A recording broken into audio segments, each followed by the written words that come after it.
बच्चों को नमस्कार। आज हम आपकी वर्कशीट नंबर 56 क्लास 10वीं विज्ञान 16 नवंबर को जो करनी है उसको डिस्कस करने जा रहे हैं।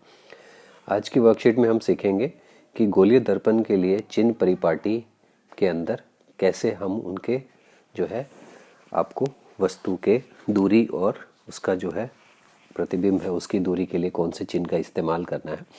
अगर हम सामान्य शब्दों में इसको ध्यान रखें तो बस आपको ये ध्यान रखना है कि दर्पण के ध्रुव से पोल से आपको जब भी आप बाईं ओर किसी चीज़ को नापोगे तो उसको आपने नेगेटिव लेना है, ऋणात्मक लेना है। आप उसको दाईं तरफ नापोगे तो धनात्मक लेना है।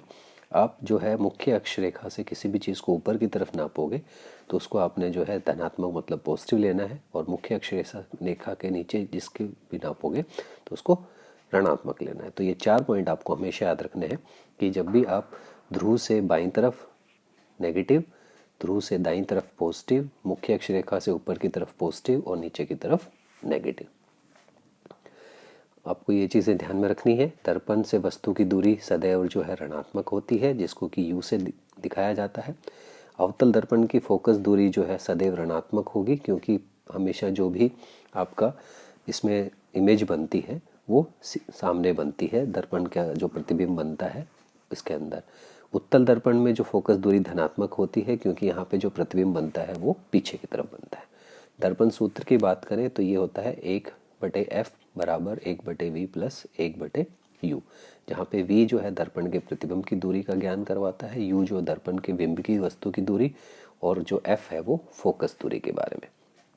गोलीय दर्पण और आवर्धन की अगर हम बात करें तो आवर्धन प्रतिबिंब की ऊंचाई तथा बिंब की ऊंचाई का अनुपात होता है। इसे हम प्रदर्शित करते हैं। यहाँ पे आपके इस बार जो है फॉर्मूले नहीं आ रहे हैं, तो इसको हम लिखते हैं m बराबर h2/h1, या जो है और आप इसमें लिख सकते हो -v/u। ये 2 फॉर्मूले होते हैं। और यदि यहाँ पे जहाँ पर भी खाली स्थान है यहाँ पे m आएगा। यदि m का मान ऋणात्मक है तो प्रतिबिंब वास्तविक व उल्टा होगा।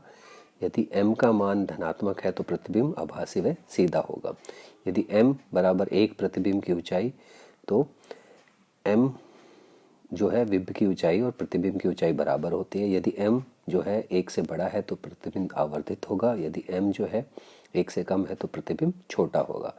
समतल दर्पण का आवर्धन हमेशा +1 होता है, मतलब कि वहाँ पर जो है प्रतिबिंब की ऊंचाई और बिंब की बराबर होती है। उत्तल दर्पण के लिए सदैव 1 से छोटा व धनात्मक होता है। यदि ये 1 +1 है तो दर्पण अवतल होगा, और ऋणात्मक है तो दर्पण अवतल ही होगा। तो ये कुछ बिंदु आपको ध्यान में रखने हैं। प्रश्न उत्तर देखते हैं। पहला प्रश्न कह रहा है समतल दर्पण का आवर्धन +1 है तो ये क्या दर्शाता है। प्लेन मिरर द्वारा निर्मित आवर्धन अगर +1 दर्शाता है तो ये बता रहा है कि छवि का आकार और ऑब्जेक्ट के आकार के बराबर होगा, मतलब आपका प्रतिबिंब और जो है ऑब्जेक्ट दोनों बराबर होंगे। यदि दर्पण का आवर्धन -1 है तो दर्पण का नाम है प्रतिबिंब के गुण लिखो, तो मिरर का नाम आएगा समतल दर्पण, और इमेज जो बनेगी इसमें वो बनेगी वास्तविक और उल्टी। ठीक है। यदि आवर्धन +6 है तो दर्पण का नाम है प्रतिबिंब के गुण।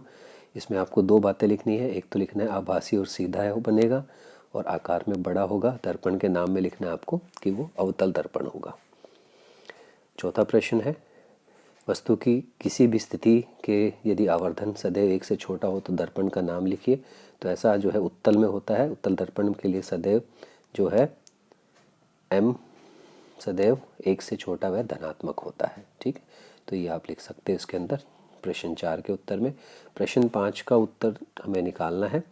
तो हमने जो है आवर्धन का एक फॉर्मूला अभी मैंने आपको पीछे बताया था, m बराबर -v/u। तो हमें v दे रखा है 10, माइनस हो जाएगा, और u दे रखा है -5। तो माइनस से माइनस कैंसिल हो गए तो आपके पास में आ गया 2 +2 आ गया।